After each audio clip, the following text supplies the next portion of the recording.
अगर हम देखें तो ओपन मार्केट में गंदम की कीमत में अचानक से 1,000 रुपए फी मन का ये जो बड़ा इजाफा हुआ है, इसकी वजह क्या है? क्या ये खुद किया गया इजाफा है या फिर मार्केट में गंदम की वाकई शॉर्टेज है या फिर होर्डिंग बहुत ज्यादा हो गई है? बहुत शुक्रिया। पहली चीज तो यह है कि कहीं भी क्रैकडाउन से मसाइल का हल नहीं होता। मसाइल का हल करने के लिए मुझे अफसोस है इस बात पे कि ना कभी हमारे मीडिया ने बात की, ना हुकूमती इदारों में बात हुई, ना अपोजिशन ने बात की कि काश्तकार की पैदावारी लागत कितनी बढ़ चुकी है। जी। क्या वो बैलेंस यूज ऑफ फर्टिलाइजर कर सकता है? जब तक वो बैलेंस यूज ऑफ फर्टिलाइजर नहीं करेगा तो आपकी गंदम की पैदावार नहीं बढ़ेगी। एक तरफ तो अब आबादी में हर साल एक नया न्यूजीलैंड या सिंगापुर ऐड कर रहे हैं, एक मुल्क कितनी आबादी ऐड कर रहे हैं, क्या उस हिसाब से हमारी एग्रीकल्चर की ग्रोथ है? उस तरफ कभी सोचा? कभी ऐसी मीटिंग हुई? मैंने कभी नहीं सुना कि आबादी से इस हिसाब से हमने मीटिंग की हो कि हमें अगले 5 साल बाद गंदम कितनी चाहिए होगी, हमें 5 साल बाद यूरिया खाद कितनी चाहिए होगी, डीएपी कितनी चाहिए होगी, नाइट्रोफास कितनी चाहिए होगी, पोटाश कितनी चाहिए होगी। इस हिसाब से हमने कभी प्लानिंग ही नहीं की। हम आखिरी वक्त में डंडा उठा के भाग पड़ते हैं, इधर से पकड़ो इधर से पकड़ो। ये मसाइल हल होते हैं सप्लाई एंड डिमांड से। इसके बगैर ये इशू रिजॉल्व नहीं हो सकते। जब तक आप सप्लाई पूरी ना करें उस वक्त तक मुमकिन नहीं है। सप्लाई की क्यों कमी आई थी, ये देखने वाली बात ये है जी।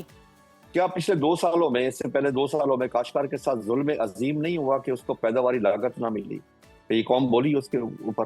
कभी बात की किसी ने उसके ऊपर? क्या कोई काश्तकार के साथ खड़ा हुआ कि उसकी पैदावारी लागत कुछ 3500 रुपए थी, उसे रेट मिल रहा था 1800, 1900, 2000 रुपया। और यही वजह थी कि जब 25 में उसने गंदम काश की, गंदम उसने काश क्यों की ये भी मैं आपको अर्ज कर दूं, खौफ खुदा की वजह से कि रिस्क मेरे अल्लाह ने देना है, किसान ने नहीं देना। किसान ये समझता है कि मैं, और हकीकत यही है कि मैं नायब खुदा हूँ, अल्लाह का दिया और इसके जमीन का सीना चीर के अल्लाह की मखलूक तक पहुंचाना है मैंने। इसीलिए उसने अपना फर्ज निभाया, काश तो कर दी, लेकिन वो बैलेंस यूज ऑफ फर्टिलाइजर ना कर सका, उसके पास पैसे नहीं थे। जहां हम डीएपी का इस्तेमाल करते थे 23,90,000 टन, वहां 13 लाख टन से कम इस्तेमाल हुई। जब बैलेंस यूज ऑफ फर्टिलाइजर नहीं होगा तो पैदावार पूरी कैसे हो सकती है? मुमकिन नहीं है। लेकिन हम मीटिंगें करते हैं। मुझे आप एक चीज बताएं कि उन मीटिंगों में कभी कोई काश्तकार भी शामिल हुआ?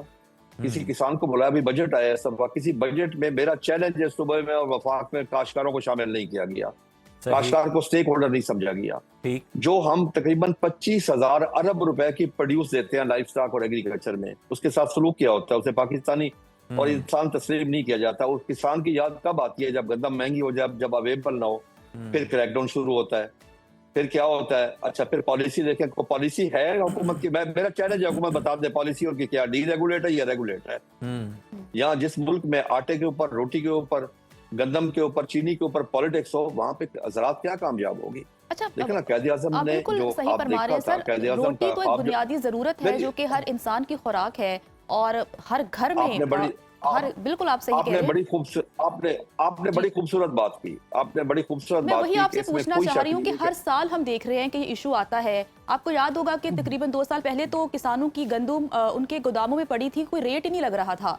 हर साल ये इशू आता है, मसला कहाँ पर है? हुकूमत संजीदा क्यों नहीं है? अच्छा देखिए, मेरी यार सुने, आज ही उसी बेस पे इंक्वायरी कर ली जाए ना, कोई कमीशन बनाया जाए, इंडिपेंडेंट कमीशन बना के वो इंक्वायरी करे कि इसका जिम्मेदार कौन है। 2023 में गंदम इंपोर्ट किसने करवाई थी जब हमारे पास वाफिर गंदम मौजूद थी? काश्तकार का मौशी कत्ल किसने किया था? काश्तकार को सपोर्ट प्राइस क्यों ना दी गई? काश्तकार को उसकी कॉस्ट ऑफ प्रोडक्शन से रेट कम क्यों दिया गया?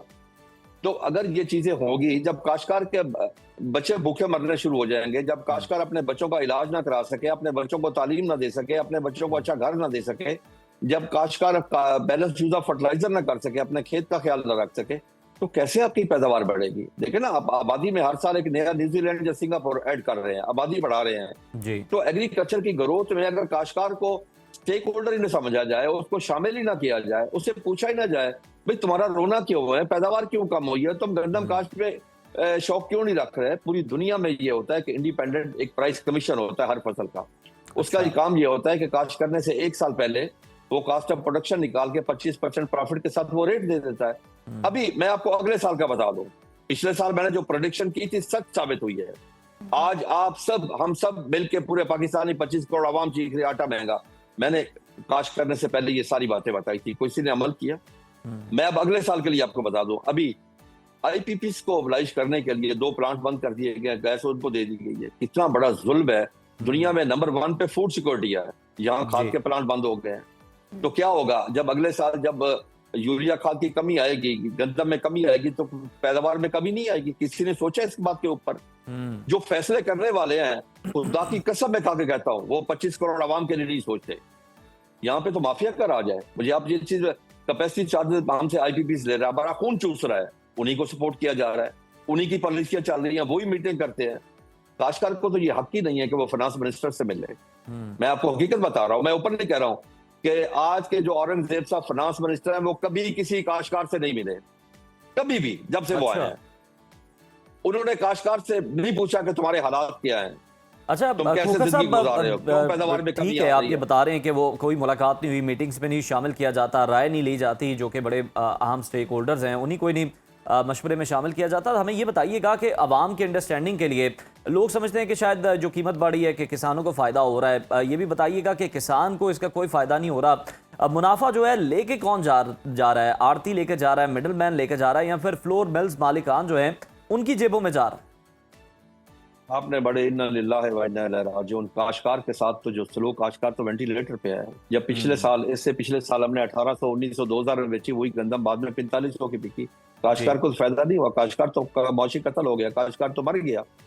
इस दफा जो हमने गंदम बेची है, मैं ओपन ये बता रहा हूँ आपको, 1 अप्रैल से गंदम आना शुरू हुई, हमारा गंदम का रेट निकला 2800 रुपया। हमने 80% जनूबी पंजाब की गंदम बेची 2800 से 3200 रुपए में। 24 अप्रैल को जब रेट 3500 हो गया, गवर्नमेंट ने इंटरवीन कर दी, मंडियों में लाना शुरू कर, जो 3500 ऊपर बेचेगा जेल में जाएगा। हम जबरदस्ती उठा ले गए।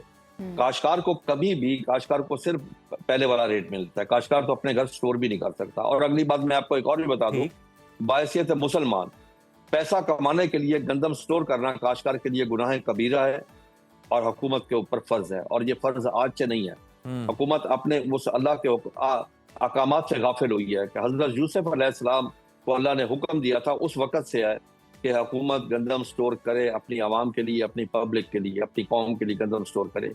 लेकिन जब हुकूमत ने ये अल्लाह का हुक्म न माना, ये स्टोर करना छोड़ दी, उसने प्राइवेट सेक्टर पे छोड़ दिया, तो यही हालात होने थे जो आज आपके सामने है कि काश्तकार भी मर गया और एंड कंज्यूमर भी मर गया। खालिद साहब, इस पे गवर्नमेंट का मौक़िफ़ ये है कि जी हमने जो डीरेगुलेट किया है कीमतों को, वो उसकी वजह ये है कि जी जो प्राइवेट लोगों के हाथ में दिया वो ये है कि जी हम पे बड़ी तनकीद होती थी कि गवर्नमेंट जो है बारदाने की तकसीम नहीं हो रही, ये बड़ा मसला है, बारदाने की तकसीम के अंदर जो है वो करप्शन हो रही है, ये मामला है, वो मामला है। आए इसी पे बात कर लेते हैं। क्या हुकूमत ने डीरेगुलेट किया? गलत बात कर रहे हैं, झूठ बोल रहे हैं जो कहते हैं हमने डीरेगुलेट किया, गलत बयान नहीं कर रहे हैं, हमें धोखा दिया गया। डीरेगुलेट को मैं आपको आज करूं, 24 में इन्होंने कहा जी हमने डीरेगुलेट कर दिया, 8 अगस्त को इन्होंने एक लेटर जारी करके रेट फिक्स कर दिया पूरे। हमारी कॉस्ट ऑफ प्रोडक्शन जो खुद निकाली थी वो 3410 रुपए थी, और हमारे रेट तय किया मुख्तलिफ अजला के 2600 से लेकर 2700 रुपए के ऊपर 2800 रुपए पर्चा दर्ज हुआ। 25 में इन्होंने कहा डीरेगुलेट है, हमें 2200 अरब रुपए का नुकसान हुआ, और 30 अगस्त को आके वो रेट फिक्स कर दिया 3000 रुपया। रोटी का रेट तय कर दिया, आटे का रेट। जब डीरेगुलेशन होती है तो उससे मुराद है एंड टू एंड डीरेगुलेटेड। फिर आप रोटी का रेट तय नहीं कर सकते, आटे का रेट तय नहीं कर सकते, आप बैनुल सूबाई पाबंदी लगा सकते, आप बैनुल अज़लाई पाबंदी लगा सकते, आप बैनुल अक़वामी पाबंदी नहीं लगा सकते। वो सारी पाबंदियां हमारे ऊपर थी, बिल्कुल डीरेगुलेट नहीं किया उन्होंने, अपने मतलब के लिए हर काम निकाला और तबाही कर दी इस ज़राअत की। मैं अगली बात आपसे करना चाहता हूँ, हम सब पाकिस्तानी हैं, मुसलमान हैं, और इस कौम से हमें सबको प्यार है, हम इसी के लिए काम करते हैं। साल के 365 दिन 24 घंटे हम काम करते हैं। तो उनके लिए मैं ये बात करना चाहता हूँ कि अगले साल के लिए हुकूमत से मैं हाथ जोड़ के रिक्वेस्ट करता हूँ, मैं फील्ड मास्टर से रिक्वेस्ट करता हूँ, खुदा के लिए, खुदा के लिए, खुदा के लिए, अगले साल की गंदम पॉलिसी दुनिया 1.5 साल पहले देती है, 2 साल पहले देती है, आप 2 महीने पहले अगस्त में देंगे। सिर्फ करना क्या है जी, बड़ा आसान है जी, कि 25% प्रॉफिट के साथ काश्तकार की कॉस्ट ऑफ प्रोडक्शन निकाल के रेट अनाउंस कर दे, ताकि अगले साल काश्तकार काश्त भी करे और बैलेंस यूज ऑफ फर्टिलाइजर भी करे, फर्टिलाइजर की अवेलेबिलिटी इंश्योर कर दें, जो प्लांट बंद है उनको फौरी चलवा दें। ये आईपीपीस वाले तो पूरी हुकूमत के पूरी मैशत तबाह बर्बाद करके चले गए हैं, जिनको हम 22 अरब रुपए हर साल कैपेसिटी चार्जेस भी देते हैं जी। पूरा हमारा बिजनेस तबाह करने में इनका हाथ है। कायदे आज़म ने जो ख्वाब देखा था पाकिस्तान में, वो ज़राई सनती मुल्क था, हम उस ख्वाब को पूरा करें, उस ख्वाब की ताबीर को शर्मिंदा करें, हम सब मिलके काम करें। यहाँ तो मसला ये है कि काश्तकार के लिए IMF है, इनकी अपनी मराहत के लिए IMF कहाँ होती है? सही कह रहे हैं आप खालिद साहब, काश्तकार जो है वो खुशहाल होगा तो वही जो है मुल्क की ज़रूरियात के लिए वो जो चीज़ें हैं वो प्रोड्यूस कर सकेगा और काश्त कर सकेगा। और फिर साथ ही साथ वो खुद भी खुशहाल होगा तो क्वालिटी भी जो है वो अजनास की बेहतर हो सकेगी। बहुत शुक्रिया खालिद साहब आपके वक्त का।